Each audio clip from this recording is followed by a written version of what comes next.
A warm welcome to you all from Open Doors Metropolitan Community Church in Seoul, Korea. This is our YouTube channel. We're a community seeking to live out the radically inclusive love of Jesus the Christ. We are a faith community of the Progressive Christian Alliance and an emerging church of metropolitan community churches.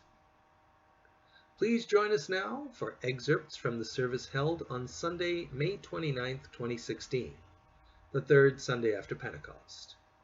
The theme is Outsiders, and the preacher is the Reverend Craig Bartlett. When you speak the word, O God, those under your authority respond. So speak to our need, that we may be fulfilled in your goodness and for all delight. Speak into our hearts, O God, that by your word we may find your grace accomplished. Amen. The first reading comes from the first book of Kings, and this is from the prayer of dedication that King Solomon offered when the temple to Yahweh was being dedicated. As is our custom, I invite anyone who would like to read to do so. Read English or Korean. We have both languages available. Sure, take first, thank you. And Solomon stood before the altar of the presence of all the assembly of Israel, and spread out his hand to heaven. He said, O Lord God of Israel, there is no God like you in heaven, above or on earth beneath, keeping covenant and steadfast love for your servants who walk before you with all their heart. Likewise, when a foreigner who is not of your people Israel comes from a distant land because of your name, for they shall hear your great name, your mighty hand, and your outstretched arm, when the foreigner comes in praise towards this house.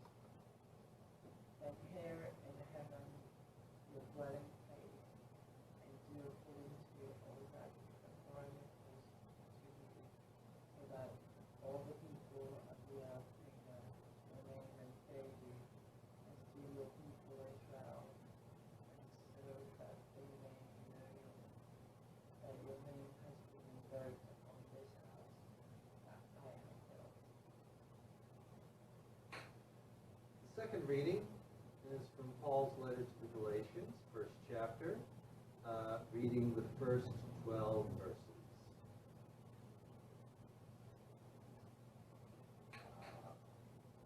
Paul, an apostle, sent neither by human commission nor from human authorities, but through Jesus Christ and God the Father, who raised him from the dead, and all the members of God's family who are with me, to the churches of Galatia.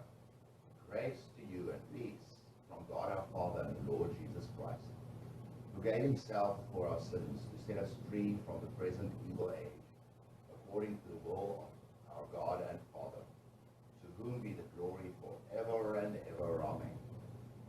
I am astonished that you are so quickly deserting the one who called you in the grace of Christ, and are turning to a different gospel.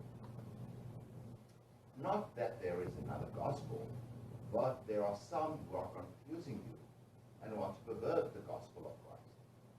But even if we or an angel from heaven should proclaim to you a gospel contrary to what we proclaim to you, let that one be accursed. As we have said before, so now I repeat, if anyone proclaims to you a gospel contrary to what you received, let that one be accursed. Am I now seeking human approval or God's approval? Or am I trying to please people? If I were still pleasing people, I would not be a servant of Christ. For I want you to know, brothers and sisters, that the gospel that was proclaimed by me is not of human origin. For I did not receive it from a human source, nor was I taught it, but I received it through a revelation of Jesus Christ. The Gospel comes from the Gospel according to Luke, chapter 7, reading the first 10 verses. After Jesus had finished all his sayings in the hearing of the people, he entered Capernaum. A centurion there had a slave whom he valued highly, and who was ill and close to death. When he heard about Jesus, he sent some Jewish elders to him, asking him to come and heal his slave. When they came to Jesus, they appealed to him earnestly, saying, "He is worthy of having you do this for him, for he loves our people, and it is he who built our synagogue for us." And Jesus went with them. But when he was not far from the house, the centurion sent friends to say to him, "Lord, do not trouble yourself, for I am not worthy to have you come under my roof. Therefore I did not presume to come to you. But only speak the word, and let my servant be healed. For I also am a man set under authority, with soldiers under me. And I say to one, 'Go,' and he goes, and to another, 'Come,' and he comes, and to my slave, 'Do this,' and the slave does it." When Jesus heard this, he was amazed at it. And turning to the crowd that followed him, he said, "I tell you, not even in Israel have I found such faith." When those who had been sent returned to the house, they found the slave in good health. As I read the readings today, and probably as you heard them and read them with us, the idea of who's in and who's out just screamed at me. And I thought about what's happening in our world these days, and the idea of who's in and who's out is very much a live issue for us. I mean, it's been a live issue, I guess, since the beginning, ever since humans first lived together in community, but it's even more so now. I mean, we have, in presidential candidate debates, we've had candidates, particularly one, talking about how important it is to keep people out, and saying, "I'm going to build a huge wall in Mexico, and I'm going to make the Mexicans pay for it." Well, said person also claims to be a unifier, and now appears to be the candidate for the Republican Party in the presidential election. Be afraid. Be very afraid. In Europe, people are talking about how to deal with the immigrant crisis there, of people leaving places like Libya and Syria and trying to get to the European Union. So there's talk about, okay, how can we manage that so we don't have more people coming in? And they have to rely on the help of Turkey for that. And so that starts another conversation about whether Turkey will get in or will stay out of the European Union. And what are the conditions for that? And that has been the source of some very recent tense dialogue between the EU and Turkey. And I don't need to tell you about the court ruling from the Seoul Western District Court just last Wednesday, or was it Thursday? I think it was Wednesday, which dealt with the issue of the request of Kim Jo-kwang-soo and Kim Sun-min to have their application for a wedding license recognized. A very real local example of who's in and who's out. One that impacts this community immediately, directly. And so being in and out is something very real, and it's something that, as I said, the readings just scream out this idea. For example, we take Solomon's prayer at the dedication of the temple to Yahweh.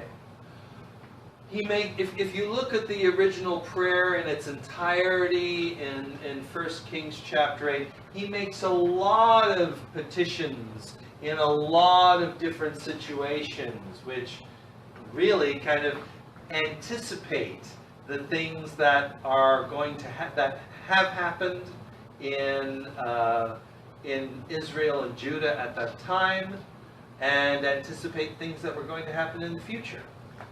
Israel was overrun by the Assyrians at that shortly after that. When we believe that this was being when this was being written, so we're looking at around the 8th, 7th century BCE. So that's when the northern kingdom of Syria was overrun by the Assyrians and basically wiped off the map. And the Assyrians also tried to do the same thing to Judah, the southern kingdom as well. So all these things were in the mind of the author when he was composing this prayer and remembering and trying to write words that would be appropriate for this prayer of Solomon. And so, with outsiders coming in, Solomon raises a specific petition to remember the foreigners who come and who can be sources of prayer and of insight for the community, for the community of Israel. And of course, Paul's letter to the Galatians is all about who's in and who's out. And the central idea around that is whether the Gentiles who became part of the Jesus movement, the question became, do they have to become Jewish first? Do the men have to accept circumcision? Does everybody have to keep kosher? Do they have to keep, to a varying degree, the laws, the mitzvot of Moses?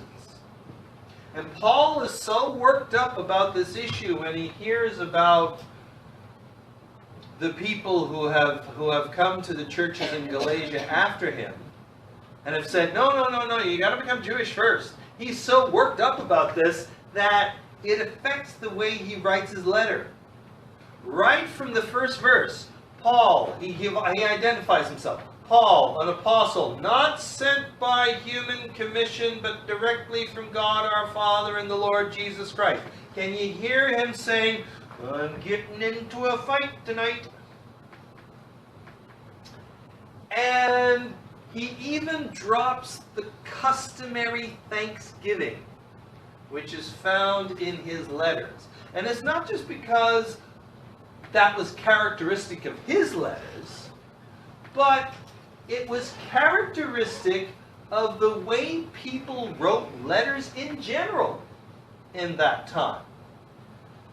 We have lots of examples of letters written by Roman citizens in differing circumstances, and it always included a thanksgiving. You know, we're thankful to the gods that we've kept well up until this point, or we're thankful to the gods that we had a successful trip to such and such, and we're able to see so and so. Well, Paul dispenses with that, and he says, he gets right to the point. I'm so astonished. What the hell are you doing? So that dissimilarity, we say, is very much a hallmark of this particular letter is no doubt authentic. And then, of course, we have the gospel lesson of Jesus and the Roman centurion and the healing of the centurion's slave. Now, I believe this is in different versions in different gospels. I think there's another version of this in Mark as well, possibly. Yeah. In this particular edition in Luke, it reflects very much the idea of the time of in which Luke was living, in which we now know, and we have evidence from archaeology to back this up, that certain Greek-speaking Roman citizens liked to worship with the Jews at the temple. And they were known as the God-fearers. They didn't go full, the whole 9 yards. They didn't get circumcised. They didn't keep kosher. But they were happy to join with local Jews at the synagogue for prayer and teaching. They prayed with them. They did their best to follow the laws of Moses and so on. And so this is a very real thing. We now have evidence that in at least one place among the people who there's a plaque at a synagogue which has been found where there are 122 names, and the first 9 of them who contributed to this synagogue were actually members of the city council. These would have been Roman citizens. These wouldn't have been Jewish people. These would have been the God-fearers. So we know that this is a part of history. And so the Jewish people are there saying to Jesus, well, this is a good guy. He keeps balance in the community, and he's all right. He's fine where he is. He contributes to our synagogue and so on. He's a good friend of the synagogue. Very interesting. John Dominic Crossan said that by Jewish people allowing to have these God-fearers be part of the synagogue community and not completely joining, it prevented the Gentiles from changing Judaism. Whereas when the God-fearers sort of came with, when the Gentiles joined Christianity, they changed it. In an irreversible way. And so, but yet, when Jesus is going to the centurion's house, the centurion doesn't even come to him. He brings friends. He brings messengers to talk to Jesus, saying, don't come to my house. I'm not worthy. I don't have the status required to have you come into my house. I trust that by speaking your word, that my servant will be healed. And Jesus says, his response is, not even within Israel, not even among the insiders have I found such faith. And I thought about that and how often it is that it's the outsiders who actually provide the lesson to us of how to be faithful. I thought of 3 particular examples. In the 1980s, when there was the massive famine in Ethiopia, the one which started Band Aid and USA for Africa, and the Northern Lights Society, and all those songs, We Are the World, Do They Know It's Christmas, Tears Are Not Enough, and then, you know, various groups did charitable songs for that. One of the things we found out in Canada was that actually the highest level of per capita, per person giving among Canadians, among people living in Canada, were among the Inuit, whom you would normally know as Eskimo, but we call them Inuit, because that's the name for themselves. And when asked about this, you know, when people ask about why are you giving so much, you know, why are the Inuit giving so much, and they tried to find this out, and they said, we know what it's like to be hungry. In the late 1950s in Canada, there was a literal famine among the Inuit in northern Canada, such that the federal government had to intervene.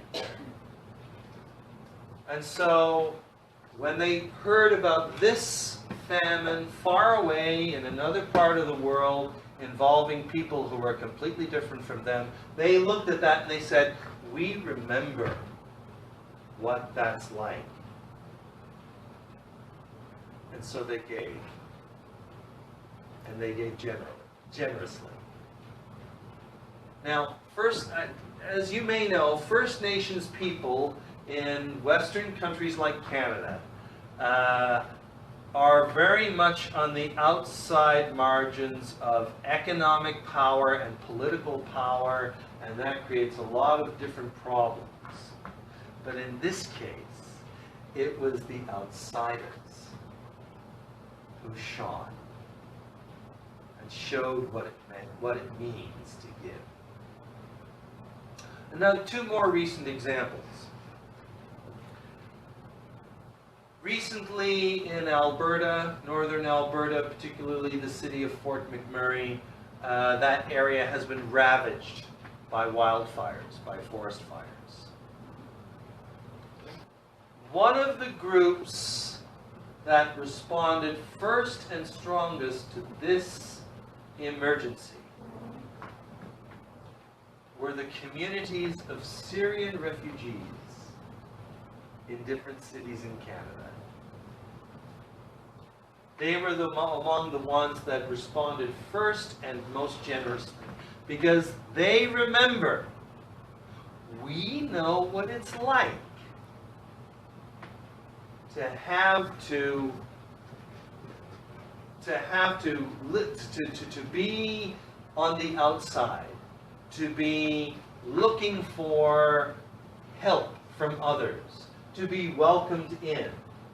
But now that we know what it's like to be, now we know what it's like to be welcomed, now we know what it's like to be helped, and now that we see people who are in need of help, we're going to give. And of course, I can't help but think of the recent ruling concerning Kim Jo-Kwang-soo and Kim Sun-min. On one level, the absolute ridiculousness of it. I mean, if you followed any of the news articles on it, you've read excerpts from the judge's ruling.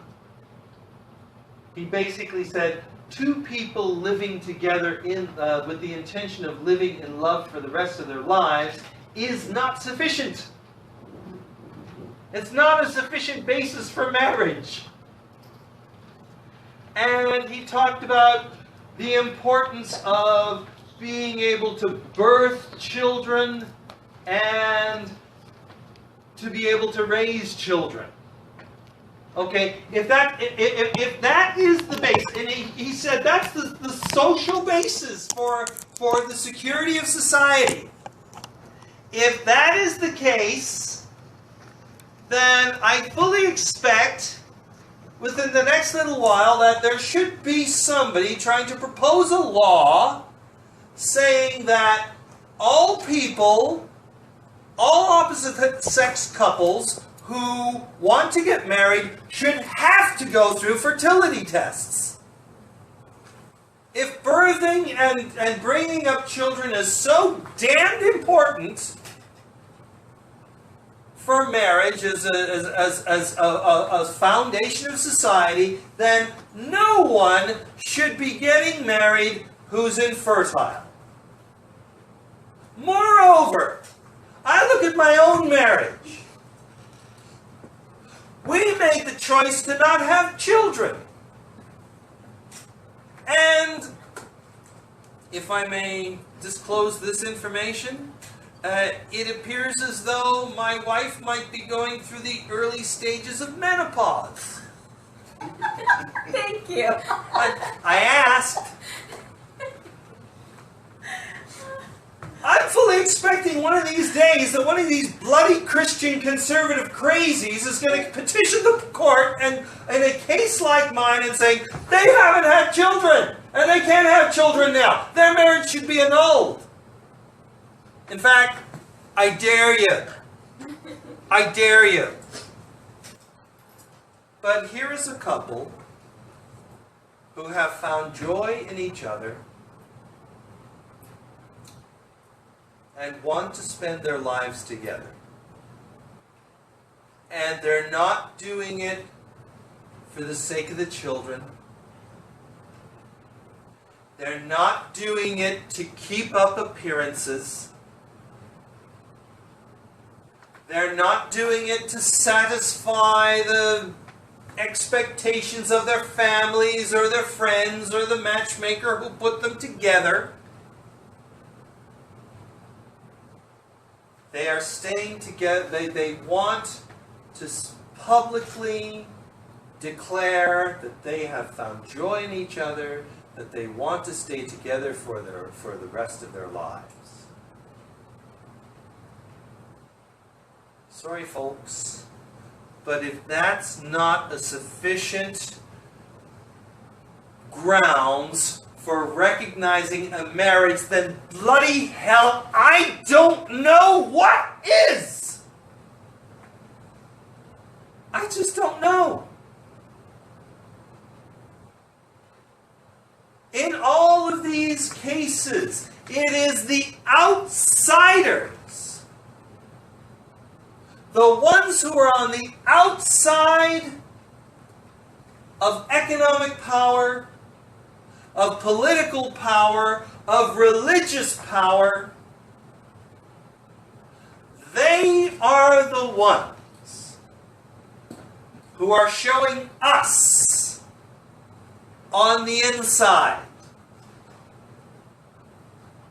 what it means to be faithful. And the sad thing about it, especially in the third case, is that the people who are on the inside are ignoring it.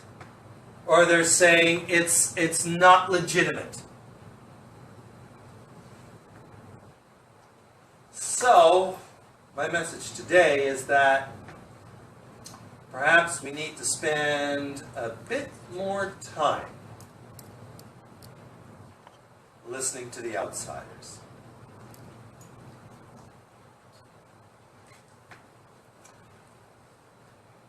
So may we do this in all our thinking and acting in the days ahead. So may it be. Amen. Question. No Name question. Kim Seung Hwan, not Kim Seung Min. Kim Seung Hwan. Oh, it's Kim Seung Hwan. And Kim Seung Kim Seung Hwan. My mistake. Sorry. I think his English nickname is Stephen. I apologize, Stephen. And if I get your nickname wrong, I apologize for that too. Okay, two questions that I'd like us to consider today. In your own journey, Where are you an insider? Where are you an outsider? And do the messages in today's readings inform your place as an insider or outsider in the differing areas of your life? So that's what I'd like to have us discuss here. To our friends watching us now via Facebook, I hope. I hope that you will be able to think about those questions. And we'll join you in a few minutes for the remainder of our service. Thanks for watching today. We invite you to not just watch, but to participate in our life as a faith community. All are welcome to join us in our worship and our ministry. Age, sexual orientation, gender identity or expression, ethnicity, ability, and economic status are not barriers. All of the above are what we mean when we say all. We worship at 11 a.m. on Sunday mornings in the Hebangchon district in Seoul. For more information about us, our location, and our ministry activities, please check our website at www.opendooorskorea.org. We hope to see you soon.